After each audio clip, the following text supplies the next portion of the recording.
Olá, sejam bem-vindos ao canal Engenharia de Software com ênfase em ML. Eu sou o professor Denis Guedes e eu já atuo na área de modelagem de software há vários anos. Eu tenho 4 livros publicados sobre o assunto e eu já ministrei diversas palestras e cursos técnicos sobre modelagem de software utilizando a linguagem ML.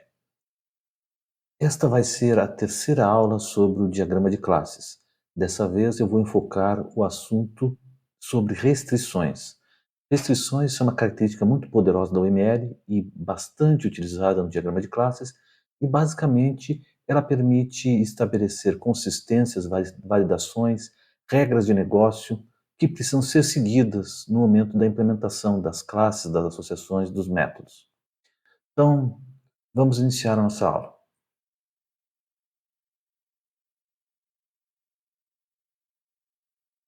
Então, eu gosto sempre de fazer uma pequena propaganda.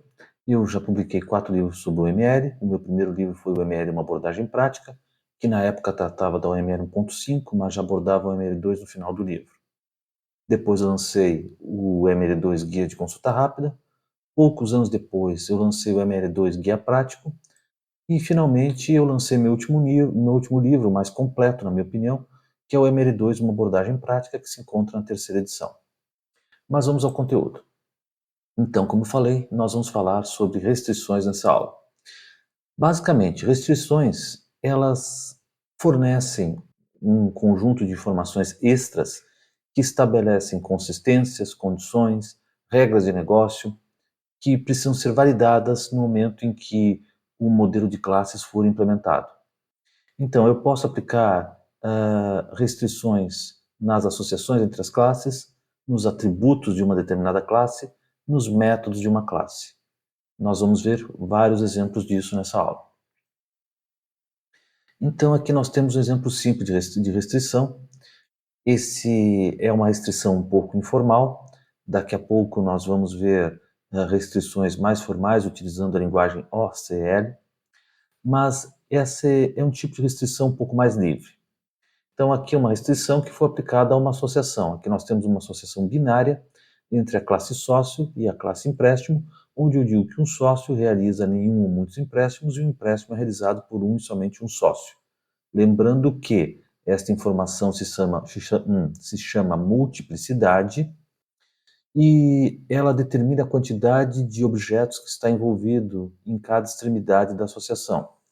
Quando ela não está especificada, ela é no mínimo 1, no máximo 1. A essa associação, eu associei uma restrição informal. No caso, ela está contida numa nota explicativa e o texto dela vem entre colchetes abertos e fechados.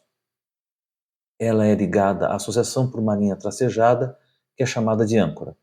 Então, essa associação binária é parte de um modelo de classes de um sistema de biblioteca, onde um sócio pode pegar emprestado, fazer vários empréstimos de livros. Então aqui eu estou estabelecendo uma regra de negócio. Um sócio só poderá realizar um novo empréstimo se o seu limite máximo de exemplares para alocação não for excedido. Então isso aqui é um exemplo simples de restrição. Aqui nós temos alguns exemplos de restrições em atributos. Aqui nós estamos pegando a classe conta comum, que já tinha sido utilizada como exemplo nos vídeos anteriores, e eu estou aplicando algumas restrições em seus atributos. Então, eu estou dizendo, por exemplo, que os atributos abertura conta e fechamento conta, as datas de abertura e fechamento devem ser tomadas do sistema quando ocorrer a abertura de uma conta ou uma conta for encerrada. Também eu estabeleci que a senha de uma conta deve possuir 6 dígitos. Eu estou ligando essa restrição ao atributo senha conta. E a outra restrição associada ao atributo saldo conta, que ela estabelece que o saldo deve ser recalculado sempre que ocorrer um depósito ou saque. Então, mais alguns exemplos de restrições simples, dessa vez aplicadas a atributos. Agora eu vou falar um pouco sobre a linguagem OCL. OCL é a abreviatura de Object Constraint Language, ou linguagem de restrição de objetos. Essa é uma linguagem que foi desenvolvida com o propósito de formalizar restrições. Então, essa linguagem ela procura evitar que ocorram ambiguidades quando forem criadas as restrições. Vamos ver alguns exemplos de aplicação dessa linguagem. Aqui então eu tenho uma restrição aplicada ao atributo idade pessoa. Essa restrição, ela tem um estereótipo invariante. Isso significa que essa restrição é válida para todos os objetos da classe pessoa física em qualquer situação, ela não muda. E aqui eu consigo ler um objeto da classe pessoa física em questão, que é representado por esse self. Aliás, melhor ler.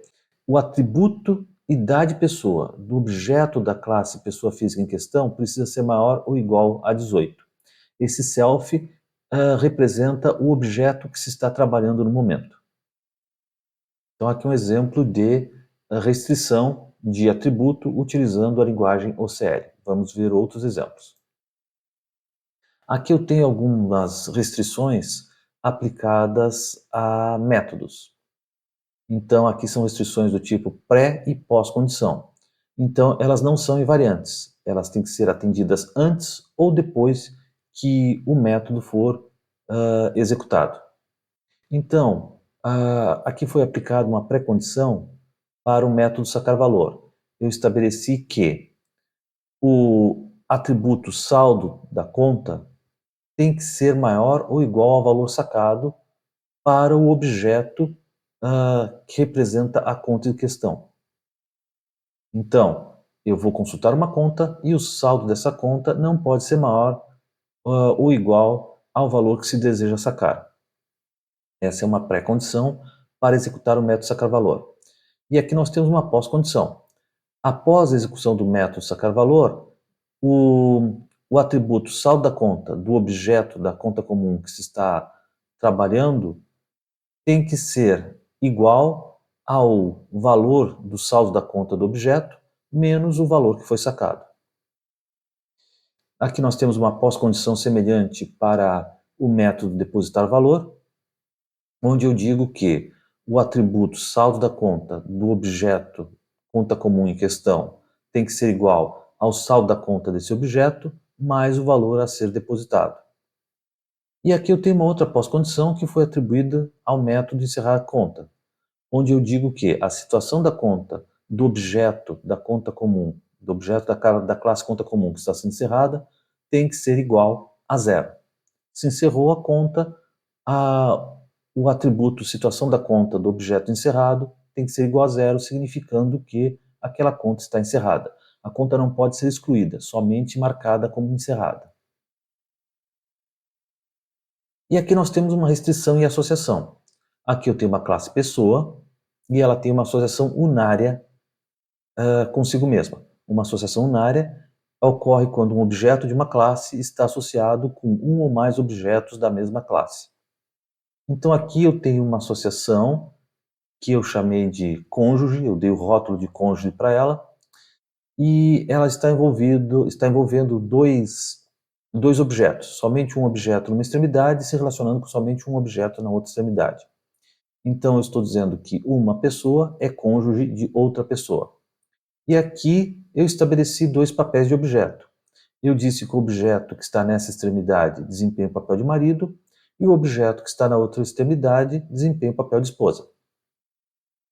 Aqui foi aplicado uma restrição invariante, ou seja, ela vale para todas as associações do tipo cônjuge entre objetos da classe pessoa, onde eu estabeleço que o objeto que desempenha o papel de marido tem que ser diferente do objeto que desempenha o papel de esposa. Ok? Então, isso aqui é um exemplo de restrição aplicada a associações utilizando a linguagem OCR. Eu também posso estabelecer que um atributo é somente leitura. Então, para isso, eu coloco uma restrição do tipo read-only ao lado do atributo. Então, eu posso ver que os atributos número da conta e abertura da conta da classe conta comum são somente leitura, porque eles têm uma restrição read-only ao seu lado.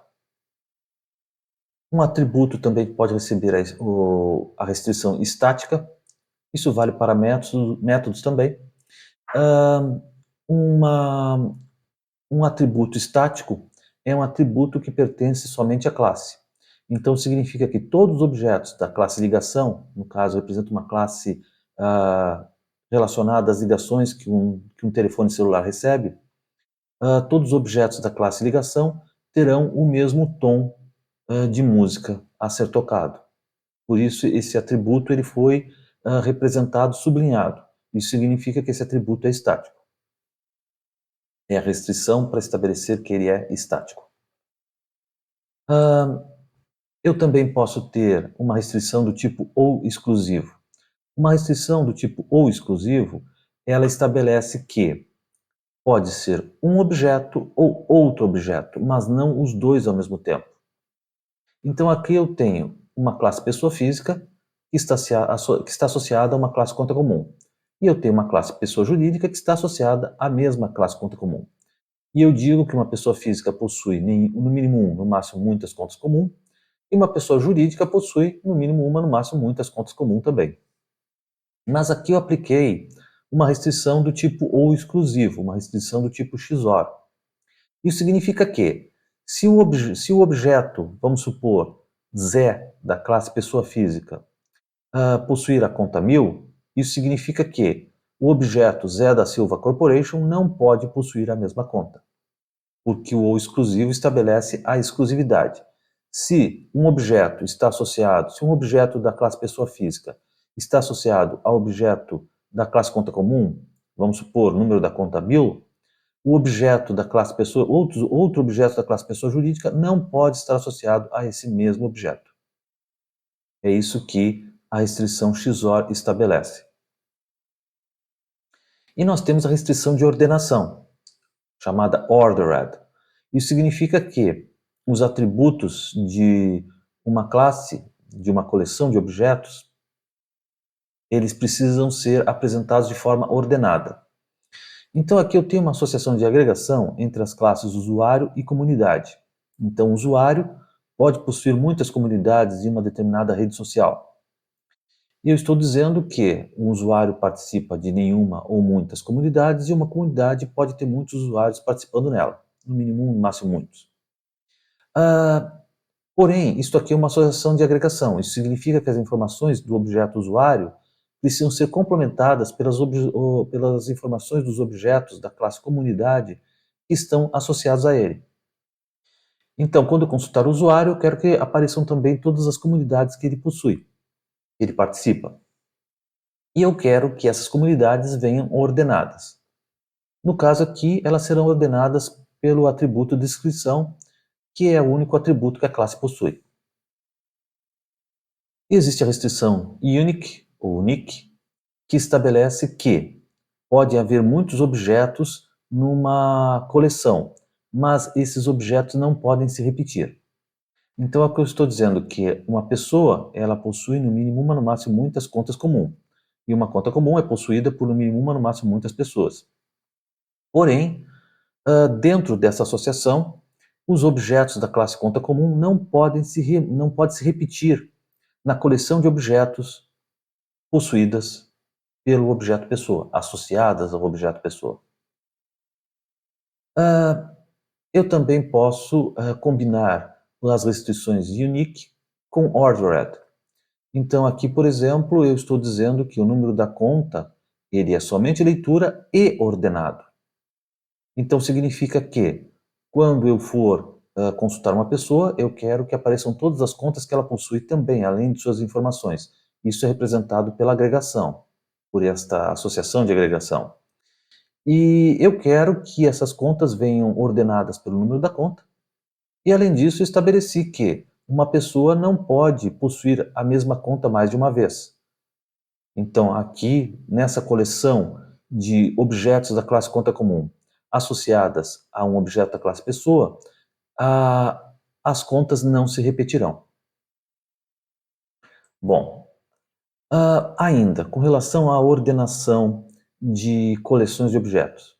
Se uma coleção não é ordenada, mas ela é única, os seus objetos não se repetem, então ela é uma coleção do tipo set. Se ela for ordenada e única, como era o caso anterior, ela é uma coleção do tipo ordered set, conjunto ordenado, basicamente.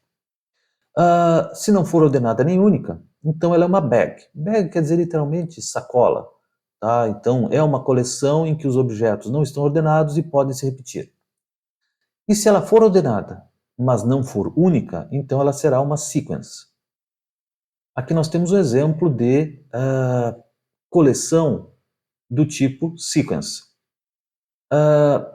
Eu estou estabelecendo então que uma pessoa pode possuir muitas contas comuns e uma conta comum pode ser possuída por muitas pessoas.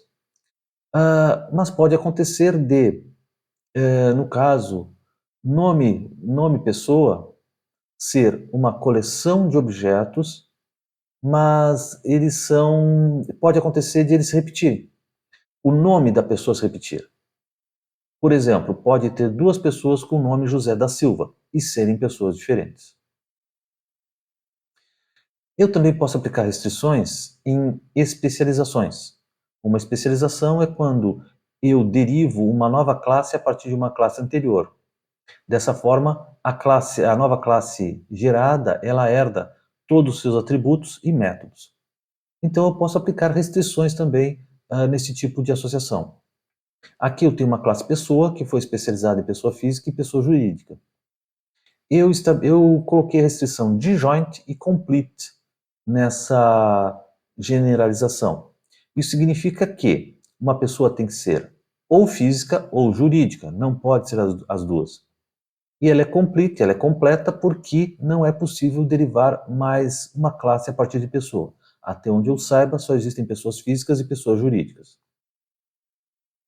E aqui eu tenho uma outra restrição aplicada numa especialização, numa associação de especialização, onde eu defini uma classe geral chamada veículo, que foi especializado em aéreo e aquático.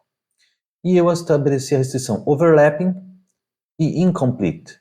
Overlapping quer dizer que pode ser traduzido como sobreposta. Isso significa, por exemplo, que um veículo pode ser tanto aéreo como aquático, como é no caso, como é na situação dos hidroaviões. E incomplete significa que eu posso derivar mais classes a partir da classe veículo. Então eu posso criar uma classe terrestre, posso criar uma classe subterrânea, uma classe de veículos subterrâneos, uma classe de veículos espaciais e assim vai.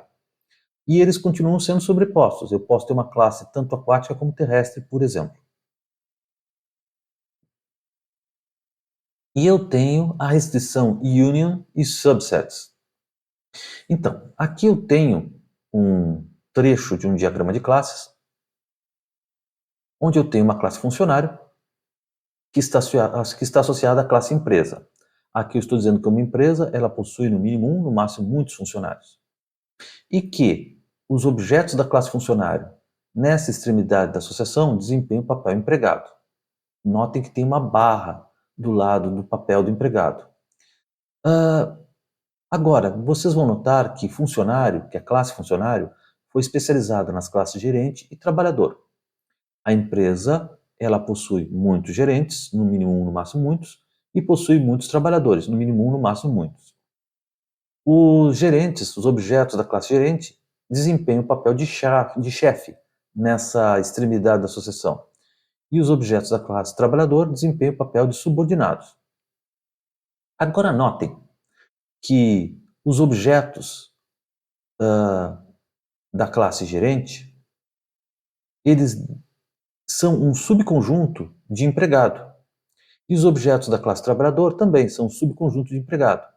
Empregado é o papel desempenhado pelos objetos da classe funcionário associados à empresa. Notem que empregado possui essa barrinha aqui do lado. Isso significa que esse papel ele precisa ser calculado. Notem que existe uma restrição, union, ao lado, nessa extremidade da associação. Isso significa que, como o funcionário é especializado em gerente e trabalhador, e que gerente e trabalhador são subconjuntos de empregado, significa que, para eu saber o total de empregados, para eu ter a totalidade de empregados que a empresa possui, eu tenho que unir o subconjunto de chefes e o subconjunto de subordinados para ter o total de empregados da empresa. Então, esse exemplo de restrição, union e subsets. E nós terminamos mais essa aula. Eu espero que vocês tenham gostado desse vídeo. Se vocês gostaram, eu peço que vocês curtam, compartilhem com quem possa ter interesse. E se ainda não se inscreveram, eu peço que se inscrevam no canal. Obrigado pela atenção, nós nos vemos nos próximos vídeos.